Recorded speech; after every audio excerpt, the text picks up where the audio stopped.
Welcome all of you एक और नए ब्लॉग के साथ। वेदर की हम बात करें तो आसमान में आंशिक रूप से बादल छाए हुए हैं। प्री मानसून बारिश यहाँ पर हो गई है। आज के ब्लॉग की शुरुआत कर रहा हूँ मैं। चूहा फंसा हुआ है, शाम को उसको रिलीव करने जाना है, तो इस तरह से मैं निकल जाता हूँ। मेरे हाथ में भी चूहेदानी जैसा कि आप देख पा रहे हैं। दूर छोड़ना ज़्यादा ठीक रहता है, अदरवाइज़ तो वापस ही में फिर घर में घुस जाता है। छुछुंदर है जाता, छुछुंदर बिल्लियाँ खाती नहीं है। चूहे को छोड़ने जा रहा हूँ, हाथ में चूहेदानी है। ये है बिल्ली, ये है चूहा। खाएगा नहीं खाएगा, जा फिर जा। ऐसे एक फ्रेम में तीनों का मुख नहीं आ सकता है, तो ये थोड़ा आया, क्या भाग जा। फिलहाल बिल्ली को मैंने छोड़ दिया, ये चूहे को चूहेदानी से निकाल दिया। भाग जाएगा कहीं पे ज़मीन पे तो ये आसानी से रह जाते हैं। तो यहीं से मैं वापस हो जाता हूँ। फिर हो गया, जो छोड़ना था छोड़ दिया। अब चूहेदानी हो चुकी हैं खाली। इस तरीके से ये कर दी हमने खाली। अब तो गर्म पानी से धोना पड़ता है, अदरवाइज दोबारा चूहा या छुछुंदर फंसता नहीं अगर उसको खुशबू आ जाती है तो। बिल्ली भी अभी पीछे ही है, मेरे पीछे पीछे खुद ही आने लग जाएगी।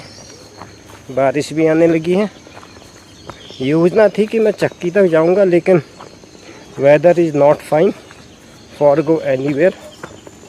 छींटे पड़ने लगे हैं, तो मौसम अगर साफ़ होता है तो भी तभी जाना होगा। गीले मौसम में जाकर तो कोई फ़ायदा होता भी नहीं है। ऊपर से देख के पूंछ हिला रहा है।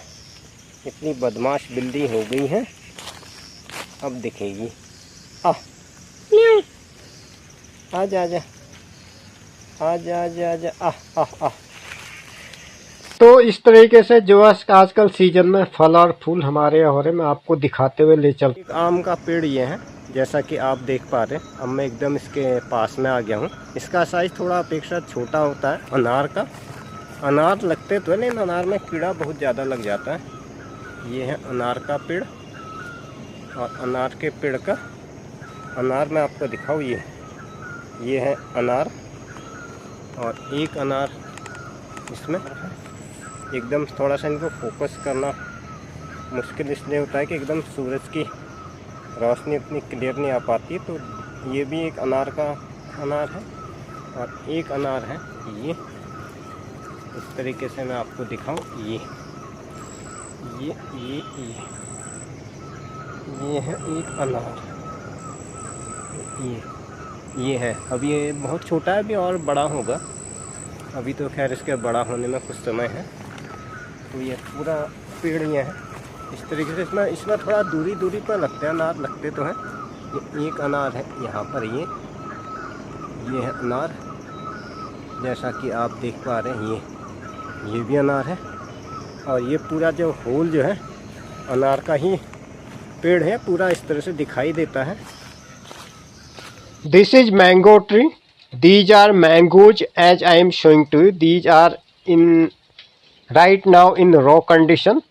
अभी इनके पकने में थोड़ा सा it will take time, maybe July, August, and it will be prepared. And kids and children are very like mangoes. शायद ही कोई बच्चा या बड़ा होगा जिनको आम पसंद नहीं है। वैसे बच्चे ज़्यादातर आम को बहुत पसंद करते हैं। तो यह है पहाड़ का आम, इनके पकने में थोड़ा समय लगेगा अभी।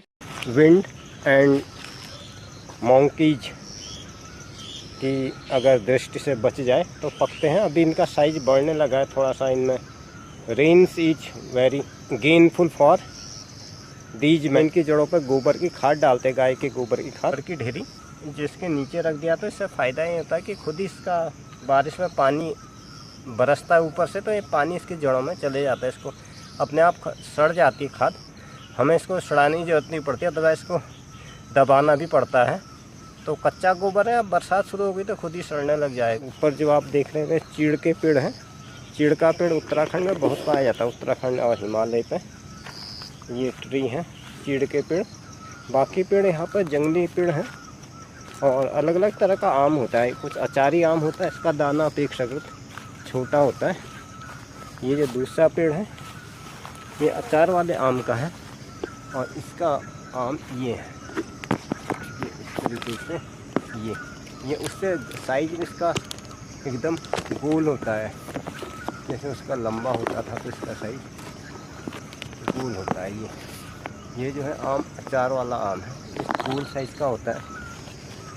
ये दूसरा आम का पेड़ है, इसके नीचे अभी मैं खड़ा हुआ हूँ। ये अचार वाला आम है, ये अपेक्षाकृत खट्टा होता है तो काम आ जाता है, ये भी इस्तेमाल तो सभी हो जाता है। क्या यह मेरा रोज का ही रास्ता है, जिस रास्ते हम लोग मेन रोड पर जाते हैं। अब प्रकृति ने अपने श्रृंगार से इसको आच्छादित कर दिया है और काफ़ी अच्छा लगता है इस पर से प्रकृति के साथ जुड़ा रहना।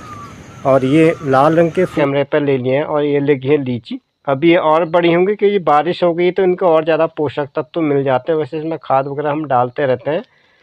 ज़्यादातर बंदर ही इतनी ऊंचाई तक जाता है, लीची के पेड़ में चढ़ना इसलिए पॉसिबल नहीं है क्योंकि इसकी टहनियाँ बहुत ही पतली होती है। वैसे और थोड़ा सा बिजली के तार का भी खतरा रहता है, तो इस वजह से हम इसको तोड़ नहीं पाते। अगर कोई अच्छा ठेकेदार वगैरह आ जाता है तो वही तोड़ के ले आता, लंबे बांस की सहायता से इसको तोड़ा जाता है। वो लोग स्किल्ड होते हैं, तो इन चीज़ों में थोड़ी सावधानी रखनी ही पड़ती है, जिसमें अगर ज़िंदगी का खतरा हो तो उसको छोड़ देना ही ज़्यादा बेहतर है। अब मैं आपको दिखा रहा हूँ कपास का पौधा ही कहा जाता है, कपास की फसल होती है वैसे। असल में कपास का तो ट्री होता है। अभी बहुत छोटा है ये, घर में मैंने इसमें पानी भी डाला था, तो इसको भी शिफ्ट करना। I have to shift the plant of cotton. Cotton is the backbone of Indian agriculture.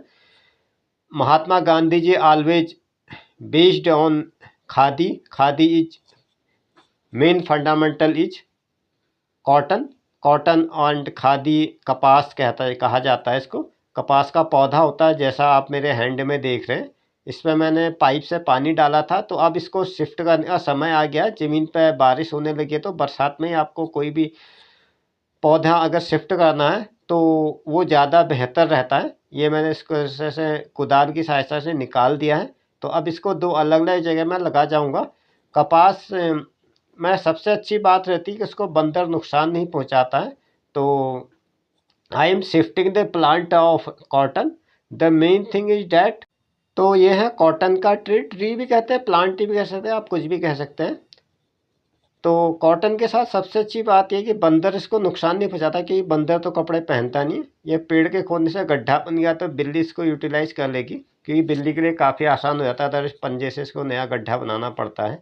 हम बिल्ली और इसके गड्ढे को छोड़ के इसको शिफ्ट करने दूसरी खेत में ले जा रहा हूँ। एक जगह पे तो इतनी वनस्पतियाँ होती भी नहीं और पूरी एक ही छाया दूसरे को लग जाती है। तो अभी इसमें कपास लग रहा है। अभी पेड़ को लेके आया हूँ मैं यहाँ। पहले लग रहा था ये शायद ये अलग अलग दो पेड़ हैं, दो के चिपक के एक बन गए थे, इसलिए इनको अलग अलग ही लगा देता हूँ। कपास के साथ फ़ायदा ये होता है कि इसको बंदर नहीं खाता है, तो इसके लिए यहाँ पर कहीं पे जगह देख लेते हैं। पहले मैं सोचा था कि कुदाल से गड्ढा खोद के इसको लगा दूंगा। इसके लिए जो भूमि का चयन किया है मैंने, थोड़ा सा हमारे यहाँ भीड़ा बोलते हैं, एकदम पठारी क्षेत्र होने से थोड़ा सा ऊंचाई ज़्यादा होती है, तो इस वजह से इसमें कुदाल चल नहीं पा रही है। और यही स्थान सबसे उपयुक्त इसलिए कि बाद में जो है ये घास के साथ कट जाता है, इसलिए सुरक्षित जगह मुझे यहीं पे लगी। तो इसके लिए मुझे लाना पड़ेगा शब्बल। शब्बल से इसको और गहरा मैं कर देता हूँ।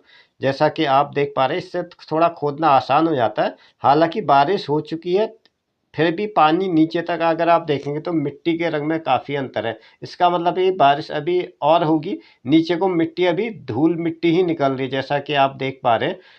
अभी भी मतलब मिट्टी में उतना मॉइस्चर नहीं आया है और धूल और मिट्टी है। नीचे जैसा जैसा हम नीचे हो जाते हैं तो मॉइस्चर अपेक्षाकृत कम होते जाता है। ऊपर वाला ज़मीन तो एकदम भीग जाती है और नीचे जो है इसमें पानी नहीं है। तो इस तरह से अब इसको सफिशिएंट गहराई मिल चुकी है।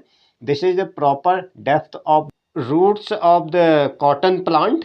अभी इसकी थोड़ी और गहराई देता हूँ। हालांकि गहराई इसको मिल गई है, लेकिन क्या है, जैसा कि नीचे एकदम ज़मीन है, अभी पानी पड़ेगा तो जितनी गहराई ज़्यादा हो जाए उसमें फ़ायदा भी होता है, जड़ आसानी से चले जाती हैं। तो इस तरीके से मैंने शब्बल से एकदम होल जैसा बना दिया, इसको फैला करके लगा देता हूँ। बरसातों में लग जाता, कोई इतनी दिक्कत नहीं है। इसमें मैंने सीधे इसकी रूट डाल देता हूँ। रूट डाल के पहले पानी डाल के थोड़ा इसको मुलायम बना देता हूँ मिट्टी को। In depth soil is dry, mixing the water for proper growth of the plant. तो इस तरीके से प्लांटेशन भी हो जाता है।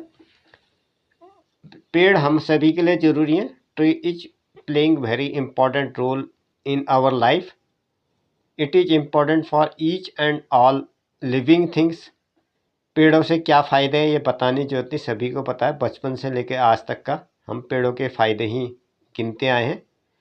फॉर एन एग्जाम्पल, अगर कोई भी आईसीयू में जाता है तो उसको लाखों का बिल आ जाता है, और उसी हवा को ये निःशुल्क प्रदान करते हैं, वो भी एक बहुत बड़ी बात है। इस तरह से प्लांट हमने लगा दिया है। तो ये है इस समय से रोड का व्यू, ये घर से बाहर का। धीरे धीरे लोग जाने लगे, जो भी लोग आए हुए थे। तो फिर है तो यहाँ पर जो भी आउटडोर एक्टिविटीज़ होती है, कुछ पैराग्लाइडिंग की होती है और कुछ स्पोर्ट्स एक्टिविटीज़ होती है, एडवेंचर होता है, चाहे पैराग्लाइडिंग की मान लो। तो बरसात के समय में वो नहीं हो पाती, नौकायन भी नहीं हो पाता है। जब लगातार बारिश जाती तो टूरिस्ट सीजन हल्का पड़ने लग जाता है, और स्थानीय लोगों की भीड़ भाड़ यहाँ पर आपको मिलेगी। आउट साइडर जो भी आते टूरिस्ट वो निकलने लग जाते हैं। Dear friend, this is the evening view of road. Right now I am going for bring vegetable. अब यहाँ पर धीरे धीरे भीड़ भाड़ कम होने लगी है। सड़क के किनारे इस तरह से पैदल चलते हुए काफ़ी अच्छा ही लगता है, थोड़ा ब्लॉगिंग भी हो जाती है। इस स्थान को भालू का गधेरा कहते हैं, पता नहीं कि मैंने कोई भालू यहाँ पर देखा नहीं आज। And that's the end this blog. दोस्तों, इसके साथ आज का ये ब्लॉग मैं यहीं पर समाप्त करता हूँ। Thanks for stay talent. Video में आप सभी का धन्यवाद। थैंक्स